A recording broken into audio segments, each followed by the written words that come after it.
Om Swastiastu, Namo Buddhaya, Salam Kebajikan. Semoga kita selalu dalam keadaan sehat walafiat.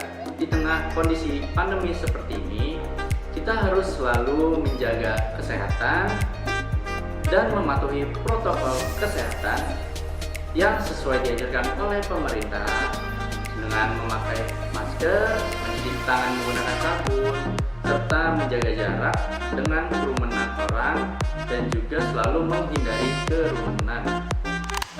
Meskipun pembelajaran dilakukan secara daring, namun tidaklah menyurutkan kita agar tetap semangat belajar dan kita juga bisa memanfaatkan hobi-hobi kalian di tengah kondisi seperti saat ini, seperti membaca buku, menulis, dan hobi-hobi lainnya.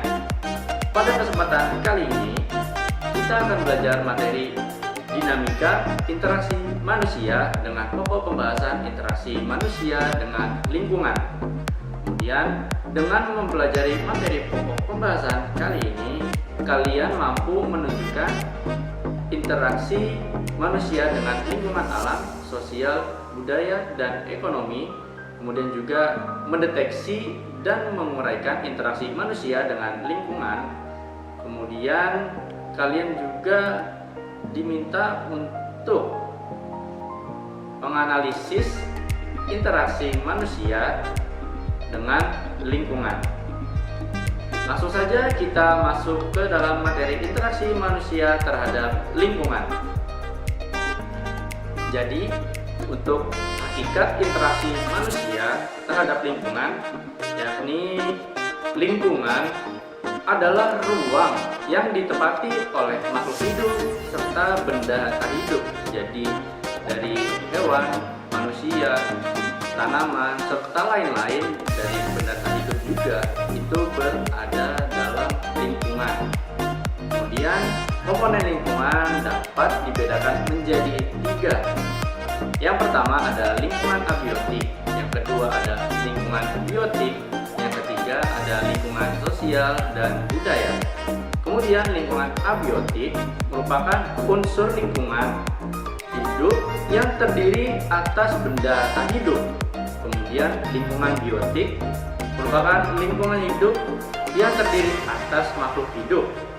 Kemudian lingkungan sosial dan budaya merupakan lingkungan yang dibuat manusia yang terdiri atas sistem, nilai, gagasan, keyakinan, dan budaya dalam kehidupan sehari-hari. Dengan berkembangnya peradaban, manusia dikelilingi oleh benda-benda hasil karyanya. Benda-benda tersebut lalu kemudian menjadi bagian dari lingkungan secara keseluruhan, dan sehingga lingkungan alam telah diganti menjadi lingkungan buatan. Dan interaksi manusia dengan lingkungannya berlangsung melalui yang pertama itu manusia dipengaruhi oleh lingkungan, dan yang kedua itu manusia memiliki kemampuan untuk mengubah lingkungan. Sesuai karakteristiknya berbeda-beda tergantung daerahnya. Yang pertama, pada masyarakat tradisional, lingkungan lebih dominan mempengaruhi kehidupan seperti di pedesaan. Dan yang kedua, pada daerah yang lebih maju, manusia lebih dominan mempengaruhi lingkungannya menjadi lingkungan buatan seperti yang berada di perkotaan. Kemudian kalian bisa lihat di gambar di sini perbedaan desa dengan kota. Jadi untuk di pedesaan sendiri kita bisa lihat gambar ini, seorang warga yang berada di lingkungan pedesaan yang menggarap sawahnya. Jadi mereka memanfaatkan lingkungan alam yang berada di sekitarnya bisa menghasilkan untuk keperluan sehari-hari dari masyarakat itu sendiri. Kemudian juga kita bisa melihat masyarakat ini sedang berada di hutan atau kebun dan dia memanfaatkan lingkungan tersebut untuk kebutuhannya. Jadi sebagaimanapun manusia yang berada di desa ini dituntut untuk mengikuti keadaan kondisi alam di sekitarnya. Kemudian kita bisa lihat nih untuk di perkotaan. banyak gedung-gedung tinggi. Jadi gedung-gedung tinggi ini memang sengaja dibuat untuk kehidupan masyarakat di perkotaan, sehingga masyarakat di perkotaan bisa memenuhi kegiatan pekerjaan dengan baik. Maka dari itu, gedung-gedung ini memang dibuat maka dapat disebut sebagai lingkungan buatan. Dan juga gambar di samping ini seperti jalan raya yang dipenuhi kendaraan juga ini dibuat oleh manusia guna memenuhi kebutuhan aksesibilitas dalam kegiatan sehari-hari pada masyarakat perkotaan. Gitu. Lalu, saling keterkaitan antara komponen lingkungan. Pada zaman dahulu, manusia mendapatkan daging dengan cara berburu. Seperti yang sudah kita ketahui, untuk masyarakat zaman dahulu, masa prasejarah, manusia itu lebih dikenal dengan berburu meramu. Jadi mereka juga mendapatkan apa yang sesuai dengan kebutuhannya, didapatkan secara dengan usaha untuk berburu hewan dan sebagainya. Kemudian juga apabila mereka ingin buah-buahan, mereka dapat memetik langsung dari alamnya. Lalu bedanya dengan masyarakat zaman sekarang nih, manusia ini bisa mendapatkan daging dengan cara beternak. Yakni manusia memelihara hewan-hewan ternak seperti kambing, sapi, kerbau, domba, dan sebagainya bisa diternakan guna keperluan untuk sehari-hari atau kebutuhan pangan mereka. Dan juga apabila masyarakat ingin berkeinginan untuk bisa memakan buah, juga masyarakat bisa melakukan dengan cara berkebun dengan buah yang diinginkan. Nah, bisa dilihat nih untuk pada masyarakat zaman dahulu, keadaan berburu masyarakat itu seperti ini. Kemudian juga untuk masyarakat bisa memetik buah dengan cara cuma-cuma. Kemudian juga untuk kondisi sekarang apabila masyarakat berternak, gambarnya contohnya saja seperti ini. Kemudian juga untuk masyarakat bisa berkebun dengan gambar seperti ini. Nah, untuk kebutuhan manusia ini semakin mendasar seperti halnya rumah. Mana rumah ini tidak halnya sebagai tempat berlindung, juga kemudian rumah ini dapat dijadikan sebagai gaya hidup dari masyarakat. Jadi dengan kondisi tersebut dapat mengakibatkan permintaan sumber daya alam semakin meningkat, sehingga menyebabkan kerusakan dan kelangkaan sumber daya alam. Yang mana kita bisa ketahui, yang mana dalam kebutuhan rumah tentu saja kita tidak luput dari yang namanya furniture, dari kursi, meja, lemari, pintu, dan sebagainya. Itu kita mendapatkan dari sumber daya alam, dari kayu-kayu yang ada di hutan itu dimanfaatkan. Nah, dengan seperti itu, apabila kita tidak mampu menjaga penggunaan hal tersebut, maka hal ini akan mengakibatkan kerusakan sumber daya alam. Tentu saja dari dampaknya apabila kita permintaan tinggi akan menjadi rusak lingkungan hutan kita dan mengakibatkan bencana lainnya seperti tanah longsor, banjir, dan sebagainya. Nah, kemudian dampak aktivitas manusia terhadap lingkungan alam. Jadi manusia dalam memenuhi kebutuhannya menimbulkan dampak bagi lingkungan. Tentu saja dampak tersebut muncul karena manusia cenderung eksploitatif atau mengambil sumber daya alam ini secara berlebihan. Akibatnya adalah yang pertama itu ada kerusakan hutan. Hutan merupakan kawasan yang ditumbuhi oleh pepohonan lebat untuk tempat tinggal flora serta fauna yang bermanfaat bagi kehidupan manusia. Kemudian juga adanya pencemaran air. Jadi yang mana pencemaran air adalah peristiwa masuknya zat-zat atau energi, unsur, atau komponen lainnya yang ke dalam air, sehingga mana menyebabkan kualitas air ini terganggu. ditandai oleh adanya perubahan bau pada air, rasa, serta warna.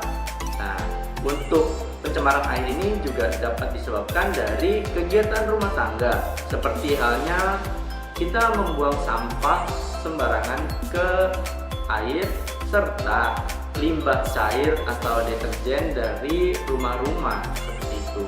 Kemudian juga dapat disebabkan oleh kegiatan industri. Jadi limbah industri ini diharuskan untuk dibuang dengan secara baik, terorganisir, yang mana agar tidak menyebabkan pencemaran terhadap air. Jadi dalam industri tersebut limbahnya ini mengandung zat kimia, logam, dan sebagainya. Nah, ini menyebabkan pencemaran air seperti itu.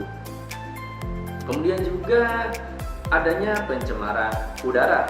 Jadi asap pabrik juga mengakibatkan pencemaran udara. Tentu kita tahu untuk di wilayah Jabodetabek ini sudah banyak yang namanya pusat industri. Jadi banyak pabrik-pabrik dibangun, serta dari dampaknya industri tersebut menimbulkan asap-asap di lingkungan sekitarnya, yang mana menyebabkan lingkungan menjadi panas dan sebagainya. Tentu saja dengan udara yang kotor menyebabkan berkurangnya kesehatan seperti pernapasan, kerusakan tumbuhan, dan besi menjadi mudah berkarat. Lalu juga adanya pencemaran tanah nih. Nah, jadi pencemaran tanah terjadi jika bahan-bahan asid ini tertimbun di dalam tanah.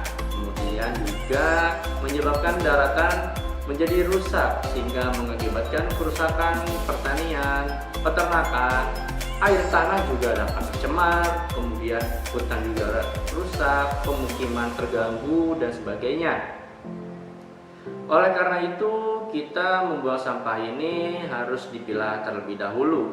Tentu saja dengan kondisi pandemi seperti ini, kita juga harus dapat memilah sampah. Tentu saja untuk kalian sendiri, tentu saja pasti selalu menggunakan masker dong kemana-mana, karena memang anjuran dari pemerintah kita menggunakan masker. Tentu saja dengan banyaknya penggunaan masker di masyarakat ini, apabila kita menggunakan masker medis yang digunakan sekali pakai, itu tentu saja dalam penggunaannya itu tidak bisa langsung digunakan, langsung dibuang begitu saja. Jadi dalam penggunaannya itu kita harus memilah sampah tersebut. Sebelum kita buang itu, untuk masker ini kita harus gunting terlebih dahulu masker tersebut agar tidak menimbulkan penyakit kepada orang lain. Misalnya nih, saya sedang batuk gitu, sedang pilek, saya menggunakan masker tersebut, saya buang secara sembarangan masker itu, maka dari itu masker itu bisa menimbulkan virus atau penyakit dari yang saya alami. Maka dari itu penggunaan masker itu dibuangnya itu harus sesuai dengan aturan yang tertera dari kedokteran dan sebagainya. Terus juga memang dengan adanya pandemi, limbah masker ini sangat meningkat, limbah medis ini meningkat betul-betul, apalagi di rumah sakit ya. Karena dengan meningkatnya sampah ini karena pandemi, untuk penggunaan seperti APD, alat-alat medis, masker medis juga. Nah, ini juga memang untuk itu harus diolah dengan baik. Membuang itu tidak bisa digabung dengan sampah-sampah lainnya, jadi bisa mengganggu lingkungan kesehatan juga, dan ini mempengaruhi dari ekonomi pada masyarakat, ya kan. Dalam kondisi seperti ini, apabila dengan membuang sampah sembarangan seperti ini, apalagi sampah medis, maka dari itu mempengaruhi tingkat ekonomi masyarakat. Dengan kondisi pandemi, masyarakat sudah sulit mendapat pekerjaan karena susahnya pekerjaan, banyak pekerjaan ditutup karena pandemi. Apabila mereka tercemar dan bisa terjangkit penyakit, maka dari itu tentu saja mereka akan sulit melakukan berobat ke rumah sakit dikarenakan mereka tidak memiliki keuangan yang cukup. seperti itu. Jadi untuk kondisi seperti ini kita memang diharuskan membuang sampah sebaik mungkin agar tidak mencemarkan lingkungan kita, seperti itu. Jadi untuk materi interaksi manusia terhadap lingkungan hanya segini. Semoga materi ini dapat bermanfaat untuk kehidupan sehari-hari kalian. Semoga dapat dipahami. Kurang lebihnya mohon maaf. Wassalamualaikum warahmatullahi wabarakatuh.